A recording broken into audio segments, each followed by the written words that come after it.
Namaste and good morning, everyone. Let's do some prayers before we start our class.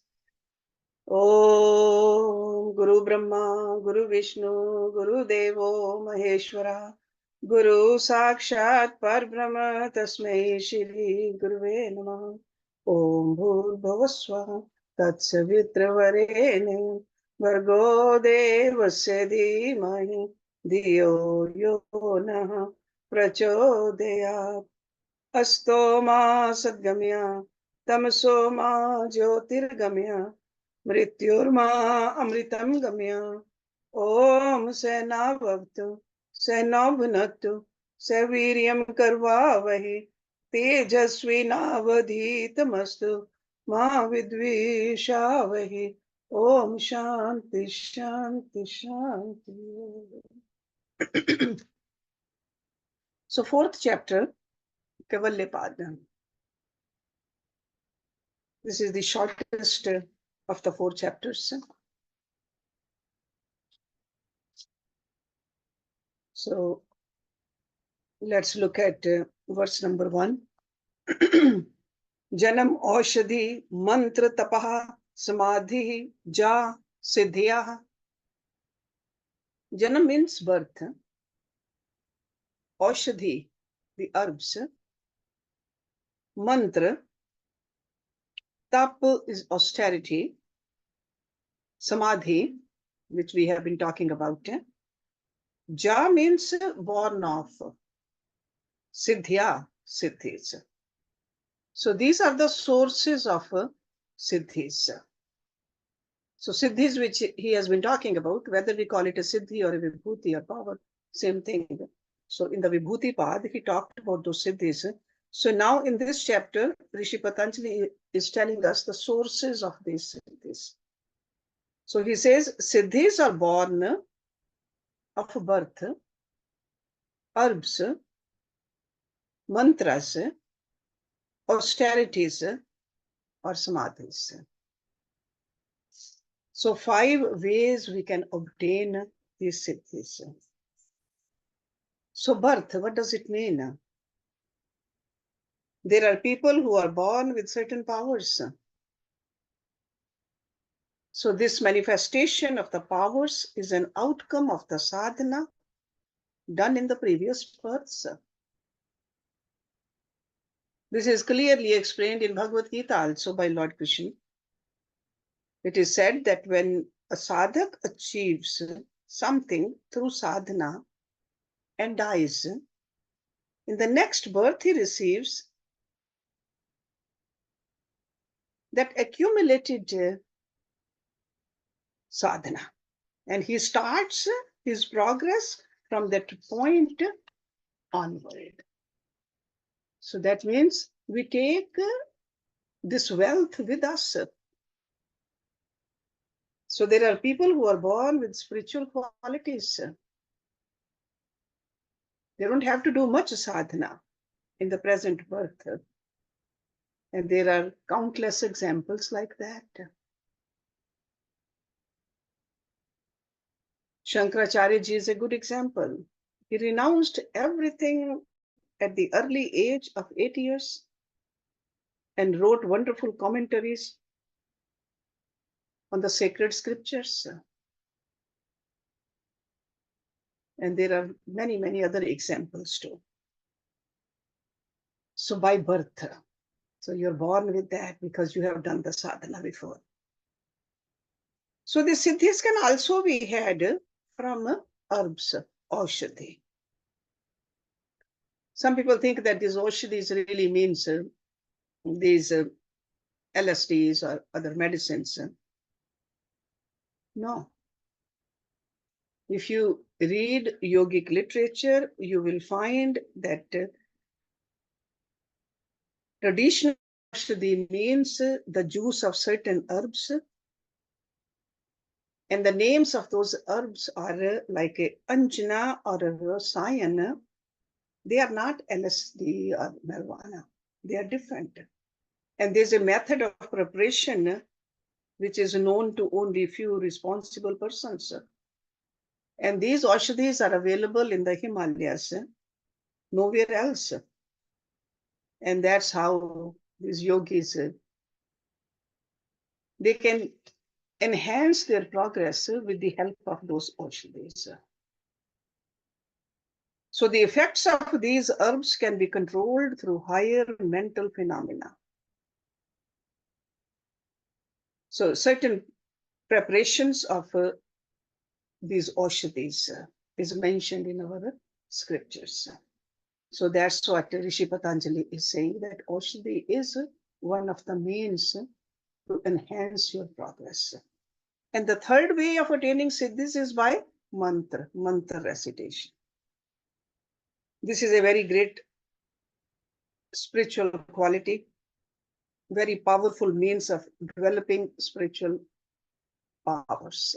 It's like with the help of the mantras, the recitation of the mantras, you control your mind. So this method belongs to a very high order.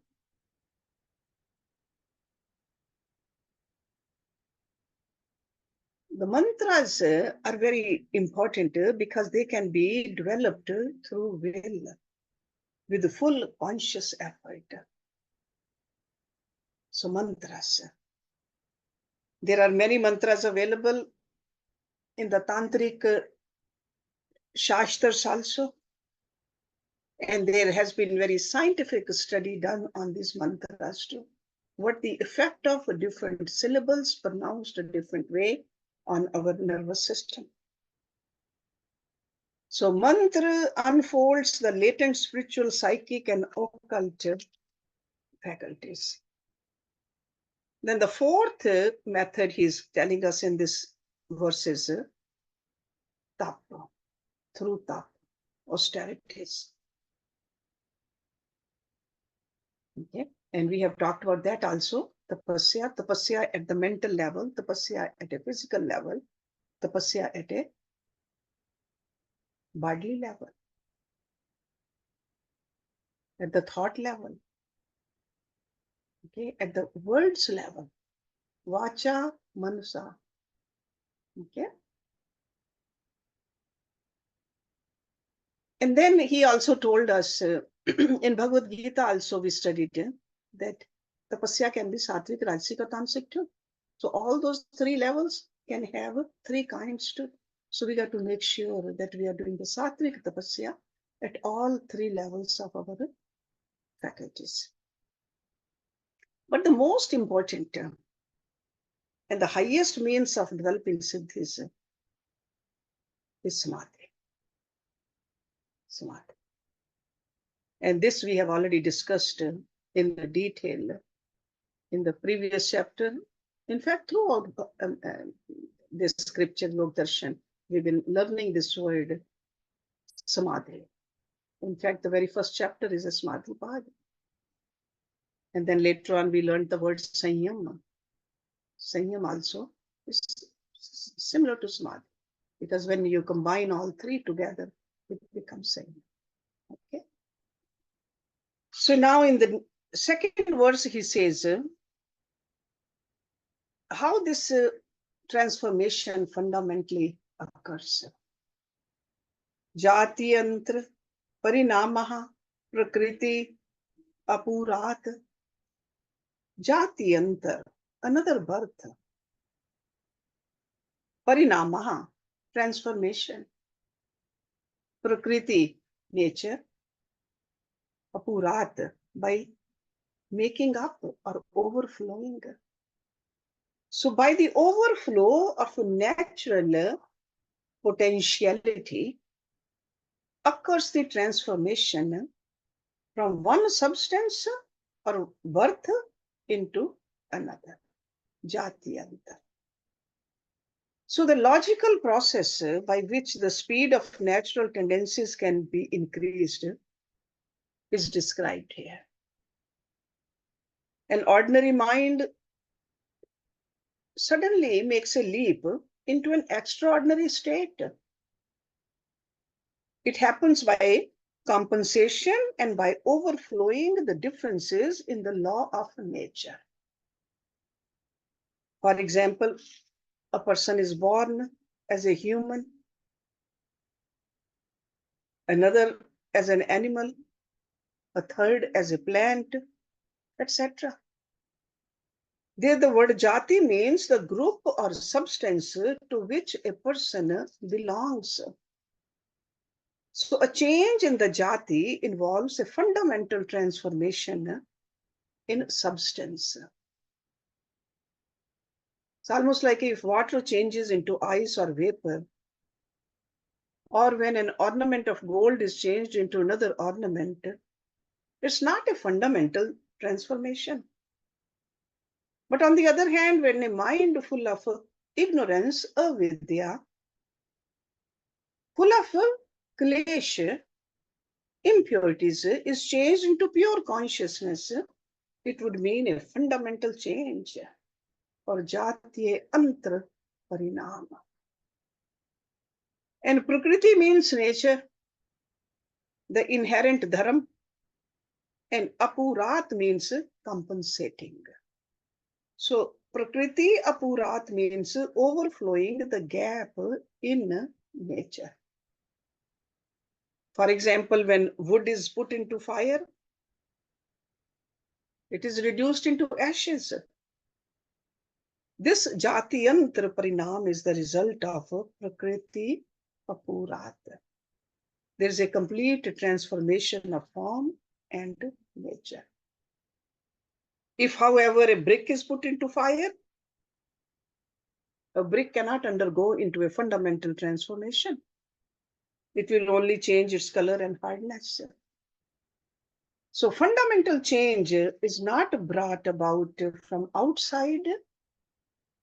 It must be inherent in the material. So the mind can be developed into super consciousness only because the self or Atma is already there. Because we know fundamentally there's no place where Atma is not. So, but how do we transform the mind into the purity? We need to remove ignorance. We need to remove the avidya. So only the avidya needs to be removed. The God doesn't have to be brought in. Atma doesn't have to be brought in. It's already there. So development of superconsciousness is inherent in the nature of the mind. It is there, but we are not familiar with it because we never paid much attention to it. So the potentially should exist in the substance, and only then it can undergo a fundamental change. So the change from avidya to pure knowledge may take many births, because it all depends upon our sadhana. For this, there should be some process of transmigration or some law deciding it. It is the sanskars which are responsible for a swift movement of prakriti in order to bring about the jatyantaraparinamah. So if you already know how to speed up the process of evolution, for example, from a dog to an elephant, then it can be brought about in a smaller number of births, or it may even be brought about in the very next birth. The law which decides the transformation in the fundamental order of a substance is called prakriti apurat, the overflow of the prakriti. So this is a technical term again over here. So basically what he's telling us that all we need to do is remove the avidya, the ignorance, and we can just jump up into that level of purity. And then what is the instrumental cause? Verse number 3. Nimittam aprayojakan prakritinam varannabhedastu tatah kshetrikavat. Nimittam is instrumental. Prayojakam, indirect. prakritinam, of various natural tendencies. Varan, obstacles. Bhedaha, removal. Tu means but, tatah, therefore. Kshetrikavat, like the farmer. So he is giving us an analogy of a farmer over here. So the instrumental cause does not stir up the various natures, but merely removes the obstacles like a farmer. So like a farmer removes the obstacles on the path of the water, the same way he says the instrumental cause does not stir up the various natures. So that means the various sadhanas and methods of obtaining siddhis are not the real instrumental cause of awakening the potentialities. Or you can say that no sadhana or spiritual practice can have a direct effect. But the transformation brought about is indirect. By fulfilling certain conditions of prakriti, just as a farmer irrigating a field removes the obstacles so the water can flow its own accord. So in old times, that's how the irrigation used to be done. They'll just have the system implanted in the fields, and whichever way they wanted the water to go, they'll just remove the obstacle and water will flow naturally. So it's almost like a channels of water. So these sadhanas do the same thing.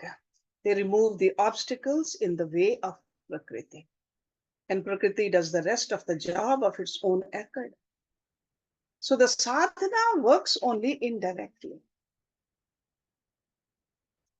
The spiritual practices bring about a transformation in the order of consciousness or chitta.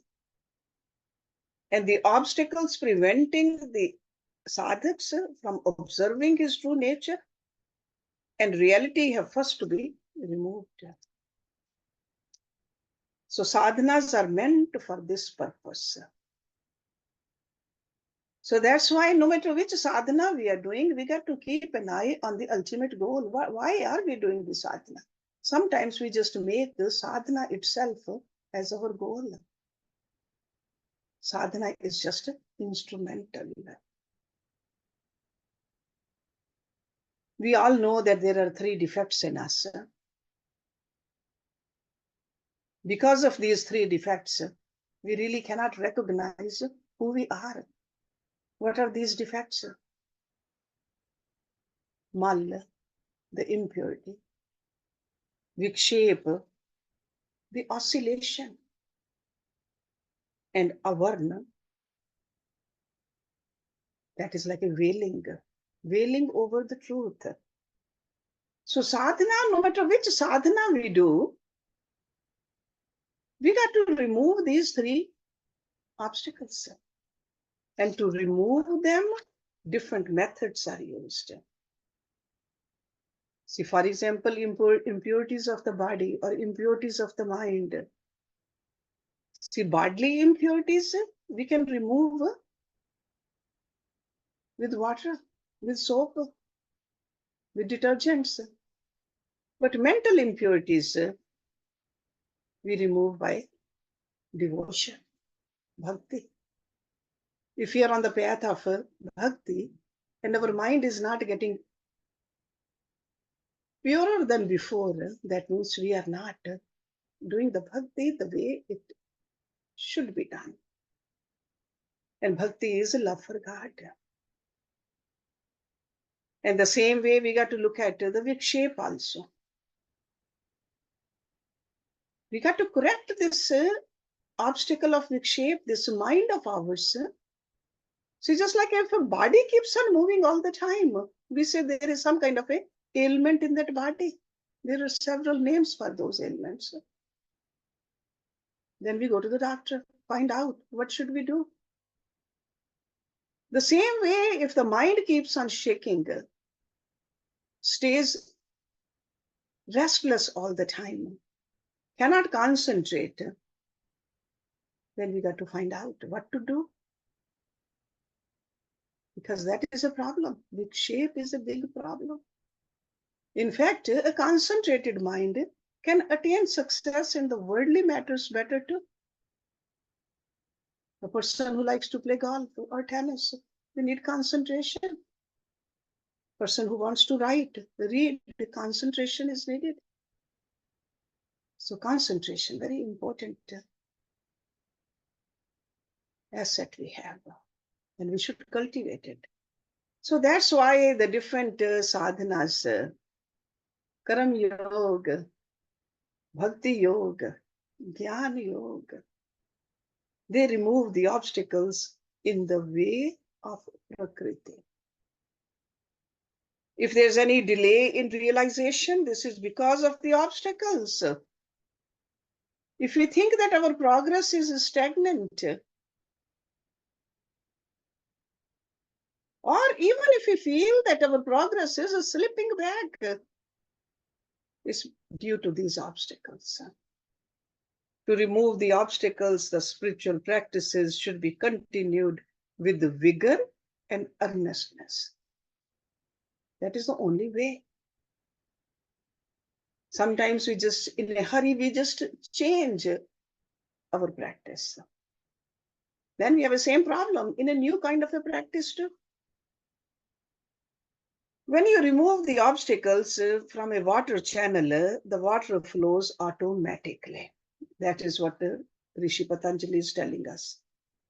Through the channel, because it is the nature of the water to flow from the higher level to the lower level. That's how those channels are made. Similarly, it is the nature of the Prakriti to create experiences for the Purusha and to bring about the state of liberation.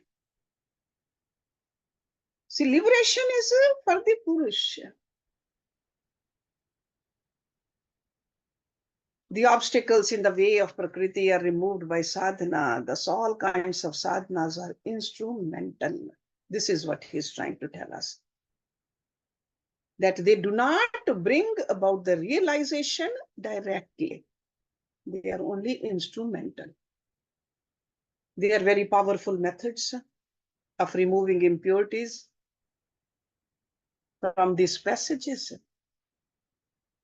So that there's a very clear passage for the divine nature to act unhindered.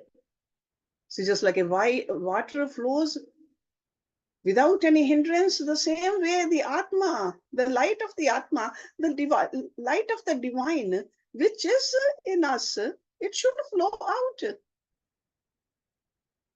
In Bhagavad Gita, Lord Krishna said, from all the windows of this body, all the apertures of this body, if there is no obstacle, light will shine through. Because light is there. From our eyes also, from our mouth also, from our hands and feet also, ears also. Everywhere the light will come out.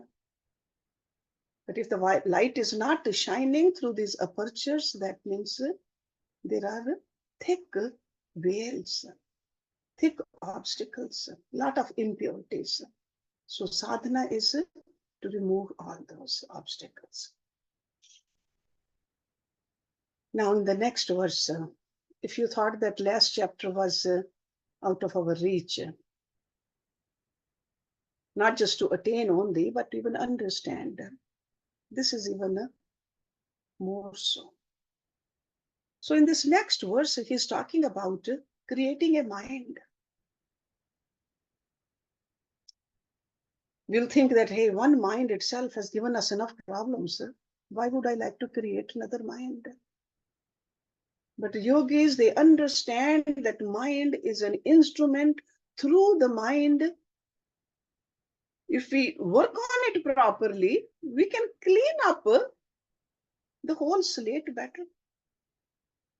So that's why this creation of the mind is mentioned in this verse. nirmannachittanyasmitamatrat. Nirman means creation. Chittani, minds.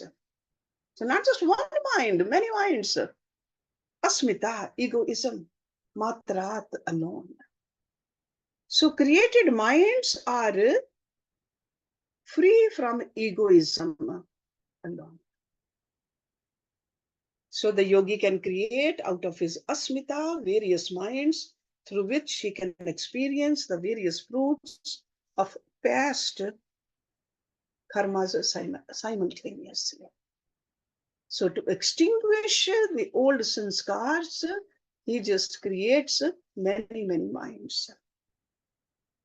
These new minds or new vehicles of consciousness can be created by asmita only.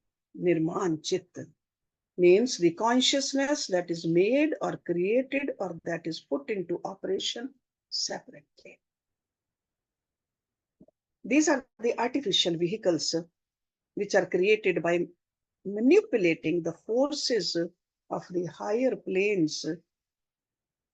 How? Through sanyam again. So this is also a vibhuti. So through these created minds, the yogi operates in different spheres of his consciousness at the same time. Because at this level, the yogi is full of awareness in all the chits simultaneously. This is done by sanyam on the mahatattva. Mahatattva, which is called ahankar. And he used the word asmita over here. So these asmita or ahankar, these terms are used sometimes in Sankhya or sometimes in yoga. So in yogic philosophy, mahatattva means the center of individuality in a person, around which the individual functions during different states of consciousness. And what are the different states? Waking, dreams, sleep, etc. So the created minds give him experience at the same time. These experiences are transferred to the natural mind of the yogi, and that mind becomes free of karmasya. Karmasya. Okay? And karmasya, we learned about the karmasya also. Karmasya is another name where the sanskars are stored, and you can call it a chitta. Asya means a pouch. Karmasya. So the artificial minds are completely under the control of the yogi. A yogi can create them and again fold them according to his will.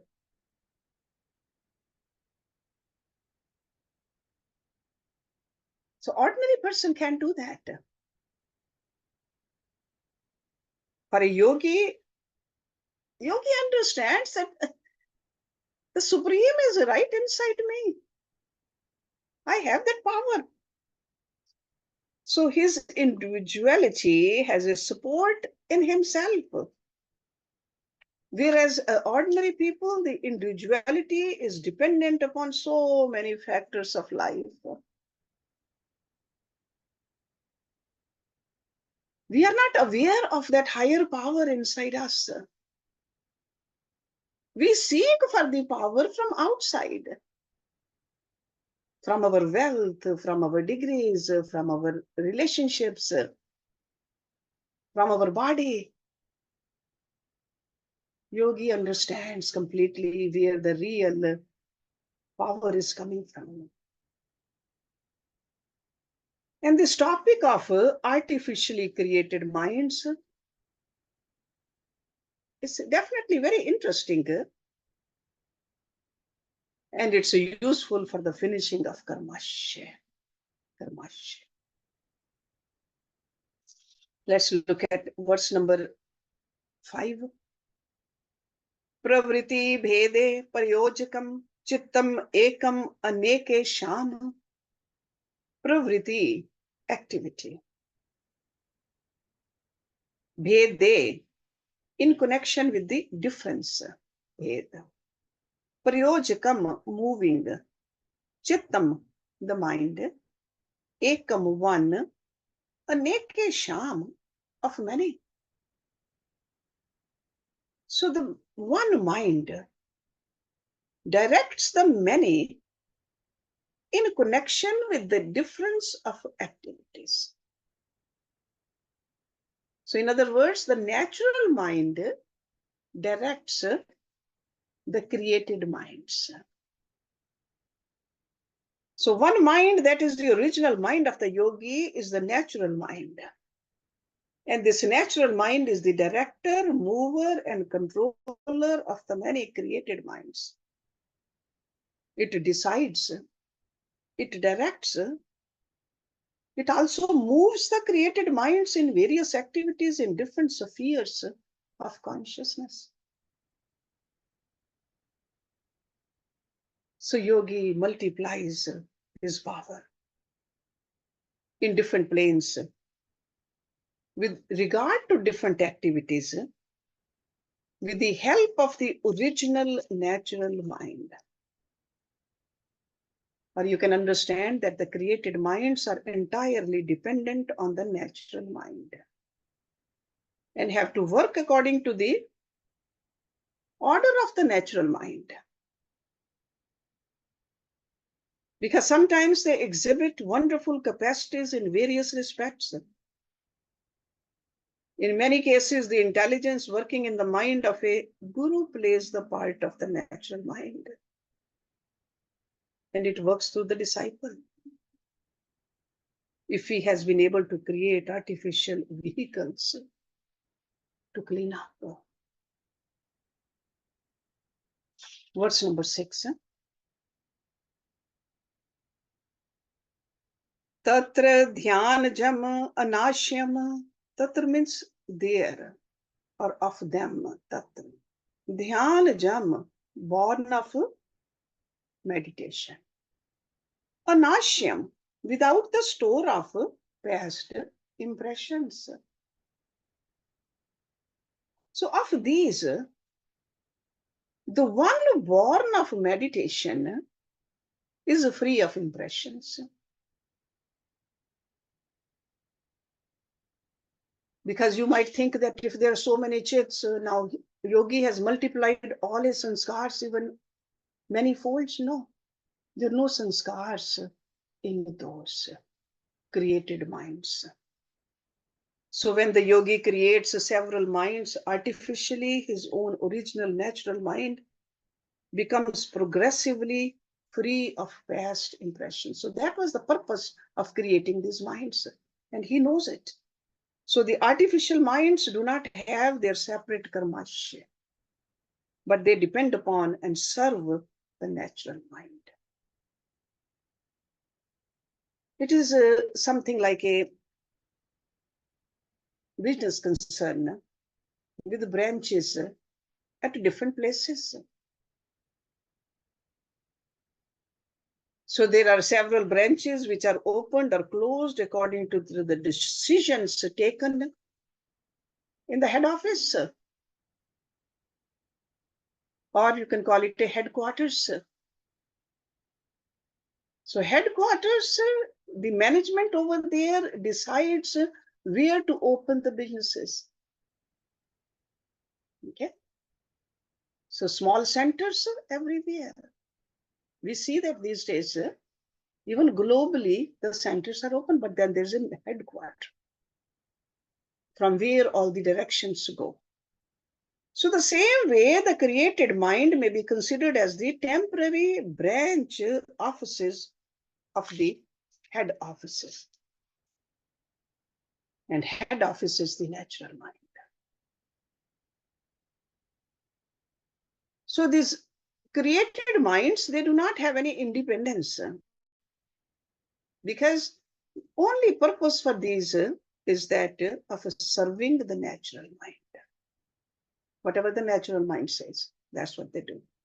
So yogis are able to operate in different minds, in different bodies, different places. They also do karma.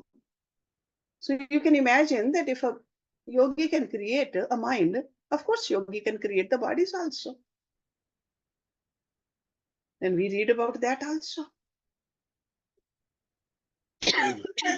several bodies at the same place, at the same time, different places. So they also do the karma, but the impressions are not stored through their karma. In fact, whatever they do, the idea is to clean out, wipe out the karma from the natural mind, so that it becomes progressively free of its karmasya. Okay. Verse number 7. Karma ashukla akrishna yoginaha trividham itresham. So this verse is about the influence of karma. Karma means action. Ashukal, not white. Akrishan, not black. So you know, whenever there is a in front of the word, that means not. So not white, not black. Yogina, of the yogis. Trividham, threefold. Itresham, of others. The actions of yogis are neither white nor black. Of others, they are threefold. So that means they can be black, they can be white, or they can be mixed. That is the threefold. So white karma means the actions which involves virtues actually. Punya karma, good karma. That's a white karma. Black karma means bad actions, those actions which involves apunya or vice. So the yogi acts in such a way that his actions cannot be classified as good or bad. They are called neither good nor bad. Why? Because the mind of the yogi is totally clarified through sadhana. There's no selfish motive undergoing in his actions. Yogis do not operate through the lower mind. They operate through nirmannachittanyasmitamatrat. While a yogi does karma which are neither good nor bad. They just do it. They don't leave any impressions at all. They just do, done with it. That is it. I always like to give the example of the birds flying in the sky. No footprints left. That's how a yogi lives. The other people in this world operate through the lower mind and senses, and our mind and body are the vehicles or the media of that. When the karmas are performed through the senses, the indriyas, mind and body, then they bring about these threefold effects. Good karma, bad karma, mixed karma. Pap karma, punya karma, or mishrit karma. So ordinary people who have lived in the world of the senses, body and mind, who do not know the secret of nishkam karma, that is another way we have understood in our Gita lectures, nishkam karma. If you don't do nishkam karma, we'll have to undergo suffering. Because even to go through the effects of the good karma, there could be a suffering. There's always a chance for suffering. So nishkam karma, that's how a yogi does.